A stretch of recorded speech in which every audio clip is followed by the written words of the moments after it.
ਪਿੱਛੇ ਪਿੱਛੇ ਤੁਰਦੀ ਆ ਫੇਮ ਅੱਜ ਕੱਲ ਆਉਂਦਾ ਏ ਸਟਾਰਾਂ ਵਿੱਚ ਨੇਮ ਅੱਜ सो गाइस गुड इवनिंग। कितना वधिया मौसम हो रखा है।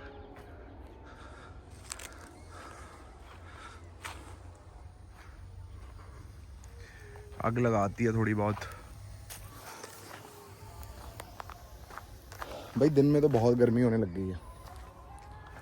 अभी भी मुझे पसीने वगैरह आ रहे हैं, लेकिन रात की ठंड हो जाती है। सुबह शाम की ठंड है वैसे तो मेन, लेकिन अब कर भी क्या सकते हैं। फिर बस यहीं पे आ जाते हैं चिल करने। बढ़िया माहौल बना होता है यहाँ। एंड तो अपन की कोशिश क्या होती है, यहाँ पे जितनी प्लास्टिक है सब उसको, ये देखो जितना प्लास्टिक है ये सब उसमें डालते रहना है। ये देखो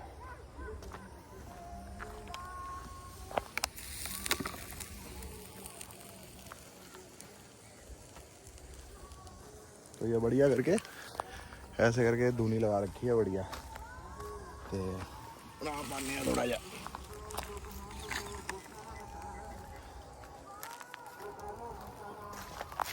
बढ़िया है ना। यहाँ पे बैठे रहो, यहाँ पे अपना चिल करो, फ्रेश एयर गुड एयर नज़ारा लो अपना।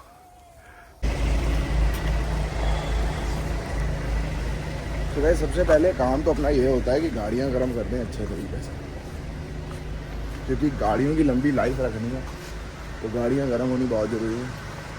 हालांकि सबसे बुरी बात है सुबह सुबह इनका धुआं लेना, बट डीजल गाड़ी है, डीजल गाड़ी वो है, डीजल गाड़ी वो है। अगर इनका सिस्टम नहीं सेट करेंगे तो भाई फिर दिक्कत। और ऐसे नहीं ज़रूरी नहीं कि पेट्रोल गाड़ी को गर्म होने की ज़रूरत नहीं, पेट्रोल गाड़ी को भी बहुत गर्म होने की ज़रूरत है। क्यों? क्योंकि जब इनकी एज होती है, थोड़ी सी पुरानी होती है, इनकी अलग सी आवाज़ आती है। मतलब रेस दोगे तो अलग सी आवाज़ आएगी पेट्रोल इंजन में, तो समझ रहे हो। मैं जीवन में गाड़ियों का इंजीनियर बनना चाहता था, लेकिन पढ़ाई से बहुत डर लगता था, तो इस वजह से मैंने उसको चुना नहीं। और नॉलेज बहुत है, कौन सा पार्ट किस जगह पे लगा हुआ है, किस पार्ट से किस पार्ट का रनिंग और किस पार्ट का क्या कनेक्शन है, वो सब पता है मुझे। तो जीवन में एक ऐसे करेंगे, कोई भी कार लेके उसका पूरा ऑपरेशन करेंगे, खोलेंगे, बंद करेंगे और चलाएंगे। करेंगे, जगह तो पीछे बहुत पड़ी हुई है, अब यही काम करना है, समझ रहे हो। तो ये भी शौक़ अपना पूरा करूँगा मैं, गाड़ी खोल के गाड़ी को सेट करना, फिर उसके बाद बढ़िया करना। सर्विस करनी तो मुझे आती है, लेकिन मेरे घर वाले मुझे ना कुछ रिस्क लेने नहीं देते हैं। बाकी चलो मैं आता हूँ तैयार होके। अब जुल्फ़े तो ऐसी खिल रही हैं जैसे रोमांटिक सीन करने में आया हुआ हूँ कश्मीर।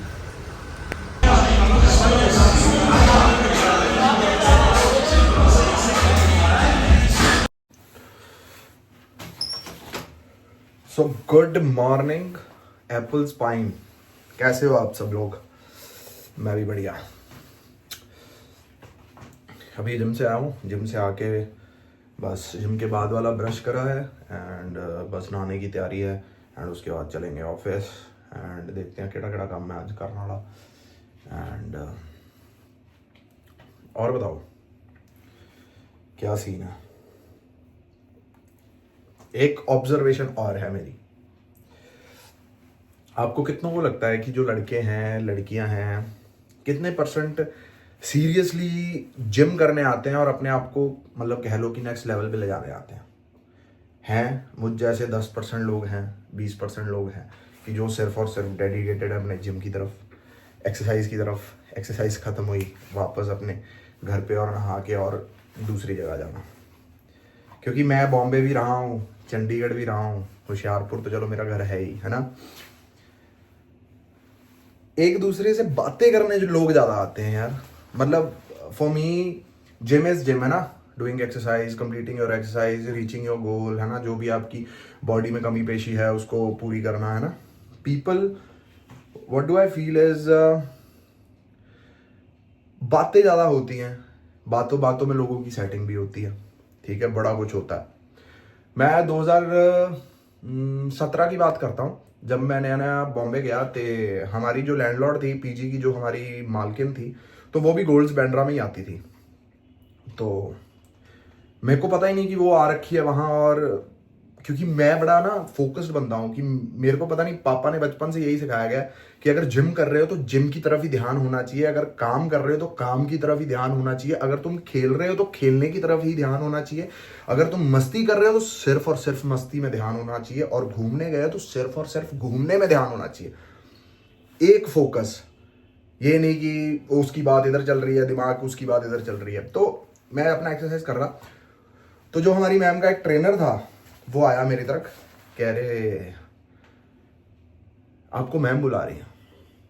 साला मैं हैरान हो गया कि साले नए नए बॉम्बे में आए, कोई जान पहचान नहीं, कुछ नहीं। तो मैंने देखा पलट के, तो हमारी मैम थी। तो फिर मैं गया, कह रही माधव मैं तो पहले से कह रही थी मेरे ट्रेनर को कि ये बंदा कहीं भी नहीं देखेगा, ये सिर्फ और सिर्फ एक्सरसाइज करेगा और एक्सरसाइज करके चला भी जाएगा और इसको पता भी नहीं चलेगा कि ये यहाँ आया हुआ है या मैं यहाँ आई हुई हूँ। एंड कह रही मैंने सोचा कि चलो आप नए हो बॉम्बे में। शी वॉज वेरी केयरिंग, बहुत अच्छा साथ दिया भाई उसने। कई बारी कह लो कि जो महीने की वो जो होती थी रेंट भी होता था, वो 2-3 दिन ऊपर नीचे भी हो जाता था, तो she never blamed me, never claimed कि यार इसी दिन देना है, इसी दिन देना है ना, ऊपर नीचे हो ही जाता। तो she was very caring for me. तो उसकी यही सोच थी कि यार चल मैं इसको बंदों को मिला देती हूँ और थोड़ा इसके लिए ईजी हो जाएगा। एंड तो फिर मैं मिला और मैम को थैंक यू बोला कि थैंक यू सो मच। मैं कहा मैम मुझे पता ही नहीं चलता, क्योंकि मैं ना इंटरेस्टेड हूँ किसी से बात करने में, ना मैं इंटरेस्टेड हूँ किसी की गॉसिप लेने में, ना मैं इंटरेस्टेड हूँ किसी की गॉसिप देने में। मैं मेरे लक्ष्य की तरफ फोकस कर रहा हूँ। एंड आप देखो मैं बड़ा फोकस्ड होकर चला हूँ। मैं बॉम्बे में घूमा भी नहीं, मेरे ना ज़्यादा यार दोस्त थे ना मैं कुछ था, सिर्फ और सिर्फ फोकस था। एक बारी क्या हुआ, पीजी में रह रहे थे सेंटा क्रूज में, तो एक्टर्स प्रिपेयर का महीने का हमने पार्ट टाइम वो ले रखा था, एक्टिंग का कोर्स। तो सैटरडे प्रोग्राम बना कि क्लब चलते हैं। तो मेरा और एक दोस्त था, मतलब दोस्त नहीं कह सकते थे, बड़ा हरामी बंदा था वो भी। एंड तो मुझे वो मतलब कह लो कि मैं कहा चल यार क्लब देख के आने हैं, बड़ा फिल्मों में देखा है, कभी जिंदगी में गए नहीं, गया चंडीगढ़ गया था, लेकिन बॉम्बे का भी देखना था। पता नहीं 2-2 हज़ार 3-3 हज़ार हमने वो दिया, स्टैग एंट्री दी और दिया, और कर आके जी पार्टी करके कुछ हासिल नहीं हुआ, बोरिंग, कुछ भी नहीं हासिल हुआ। तो अगले दिन मैंने बताया अपने घर वालों को कि भी ऐसे ऐसे करके क्लब गया था और फलाना। मेरे फिर डैडी मेरे गाइडलाइन बने, मम्मी मेरी गाइडलाइन बनी, कह रही बेटा अगर इस क्लब के चक्करों में पड़ गया तू तो तेरा गोल तेरा बहुत पीछे छूट जाएगा, पहले कुछ बन जा, लोग तुझे क्लब में बुलाए। भाई वही बात दिमाग में रह गई, क्लब नहीं मैं गया। तो जब भी काम कर लिया, थोड़ा रिश्तों का चक्रव्यूह कर लिया, स्टार प्लस पे लव स्कूल सीजन 3 कर लिया, तो फिर मुझे इनवाइट आने लगे कि इस क्लब में आओ, उस क्लब में आओ, फिर किसी की बर्थडे पार्टी आ गई क्लब में, फिर ये सब, मैं फिर गया जाके क्लब।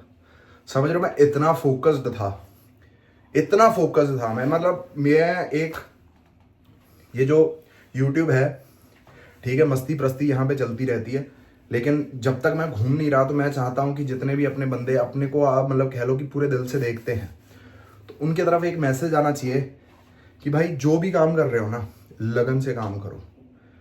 पता है क्यों? आपको लगता, दिल में आ भी रहा होगा कि मंजिल नहीं मिलेगी, लेकिन भगवान आपको इस राह पे चलवा रहा है तो कोई कारण है। भगवान आपसे उसके रिलेटेड कोई काम करा रहा है तो कोई कारण है। मैं अगर बॉम्बे गया था और इस लाइन में गया, मैं बॉम्बे तक पहुंचना ही मेरा मेन कारण था। बड़े लोगों ने मेरा माइंड वॉश किया कि भाई नहीं हो सकता, तेरा कोई बैकबोन नहीं है, तेरा कोई गॉड फादर नहीं है, फलाना। मैं कहा यार अपना गॉड फादर सिर्फ और सिर्फ भगवान है। वहाँ राधा रास बिहारी पे जाता था, यहाँ पे अपने घर वाले राधा माधव है। अब मैं कहा अपनी बैकबोन यही है भाई, यही संभालेंगे अपने आप को, यही अपने आप को हम को लेके जाएंगे आगे तक। अगर मेरे कर्मों में लिखा है सक्सेस होना, फेम पाना, सब कुछ करना, तो मैं कहा ये करवाएंगे अपने से। सीधी सी बात, अपने को टेंशन लेके काम नहीं करना। और मैंने जिंदगी में टेंशन इतनी ली भी नहीं, एक बार ही ली थी अपने ऑफिस के काम के रिलेटेड, बड़ी टेंशन तगड़ी हो गई थी वो भी। एंड भगवान ने वहां पे भी बचाया, नहीं तो वहां पे भी कम से कम फटका मेरे को कम से कम नहीं तो 20-25 का फटका लगता भाई। बस भगवान ने बचा लिया, क्योंकि हम ईमानदार थे, हमारे कर्म अच्छे थे, कभी किसी का बुरा नहीं किया, कभी किसी का बुरा चाहा नहीं। जो भी कुछ है मतलब सामने वाले का भी बुरा नहीं चाहा। अगर वो उसने बुरा करना भी चाहा तो साला उसको दम से रोका है कि नहीं करेगा तू। तो समझ रहे हो? तो इस वजह से आप अच्छा करते जाओ, अच्छा बनते जाओ, कोई दिक्कत नहीं है, कोई वैर नहीं है किसी को। मैं फिर से कहता हूँ, किसी को दुश्मनी में हराना है या कुछ करना है, अपने काम से हराओ, ना जुबान से हराओ, ना हाथों से हराओ। ये कुछ नहीं है, आज मैं हाथों से हरा दूंगा, कल वो मुझे हाथों से हरा देगा। Nothing like that. और ये जंग कभी खत्म नहीं होती, आपको पता ही है। अगर किसी को हराना ही है, दिल में है आपके कि खत्म करना है सामने वाले को, तो अपने साला काम से खत्म करो। काम की चपेट बजी हुई ना, युगों युगों तक याद रहेगी उसको। तो समझ रहे हो, आज का मेरा थोड़ा सा ज्ञान यही था। एंड बस फोकस्ड रहें, अपना अपना काम। अब मैं देख लो, मेरे को साला कभी व्यूज आते हैं, मेरे को मैं व्यूज देखता ही नहीं। मैं अपना स्टूडियो यूट्यूब अगले दिन अपलोड करने के लिए खोलता हूँ, ना मैं उसके एनालिटिक्स देखता हूँ, ना मैं देखता हूँ कि कौन मुझे सब्सक्राइब कर रहा है, कौन मुझे अनसब्सक्राइब कर रहा है, कितने मुझे व्यू आ रहे हैं। मुझे कुछ लेना देना नहीं है। मुझे पता है मैं ये काम करता जा रहा हूँ, और मुझे पता है अगर मैं इस काम में हूँ, मेरे को भगवान ने यूट्यूबिंग में डाला है, व्लॉगिंग में कर रहा हूँ, एक ना एक दिन तो ये चैनल बहुत बड़ा होगा, बहुत बड़ा होगा। मतलब मैं आपको कह रहा हूँ, अगर मेरी बातें आप नोट कर सकते हैं तो कर लें, बहुत बड़ा चैनल होगा ये। मुझे इससे एक बात आई, सुबह एक कटिंग मैंने पढ़ी अखबार में, अटल बिहारी वाजपेयी ने कहा कि आज कांग्रेस वाले हम पे हंस रहे हैं, हमारी नाकामयाबी पे हंस रहे हैं, लेकिन एक वक्त ऐसा आएगा कि जब हम हर तरफ से जीत रहे होंगे, मतलब बीजेपी जीत रही होगी और कांग्रेस वाले बेचारे कहीं से भी नहीं जीत रहे होंगे, कह रहे तब हम देखेंगे क्या होगा। आज वही समय लौट के वापस आ गया। तब कांग्रेस वाले हंसा करते थे बीजेपी पे, क्योंकि बीजेपी नहीं आ रही थी। तो आज 22 साल के बाद बीजेपी आई है दिल्ली में सत्ता में, एंड आज कांग्रेस वालों का मतलब कह लो कि उनकी हंसी नहीं निकल रही। तो मतलब मैं फिर से क्या कहूँगा, इसमें मैं कोई पॉलिटिकल रिलेटेड नहीं हूँ, मैं किसी पार्टी से नहीं हूँ। आर्टिस्ट सबका होता है, ठीक है, मुझे कोई लेना देना नहीं है कौन जीत रहा है कौन हार रहा है। यहाँ से सीख लेनी है कि कभी जीवन में हंसे मत, कभी भी जीवन में आप ये मत समझें कि साला वक्त नहीं बदलेगा। कभी भी, सिद्धू का गाना है ना, वो गेम गाना जिसमें उसकी वर्डिंग है, तूता बहुत देखियां मैं खुद दे हंडाइयां, मतलब हंस दे सी चेहरा नहीं, मतलब हंसते थे चेहरा नहीं सुंदर, है ना। फिर देख साइकिल से रेंज रोवर, फिर एक किले की हवेली डाली, है ना। तो ये सब जो मतलब बताई हैं चीजें, दिस इज रियल यार। तो बस इतना सा ही है, आप सबको जिंदगी में आगे बढ़ते जाएं, सीखते जाएं, एंजॉय करते जाएं। हर हर महादेव गाइस, राधे राधे, जय माता दी, फिर मुलाकात।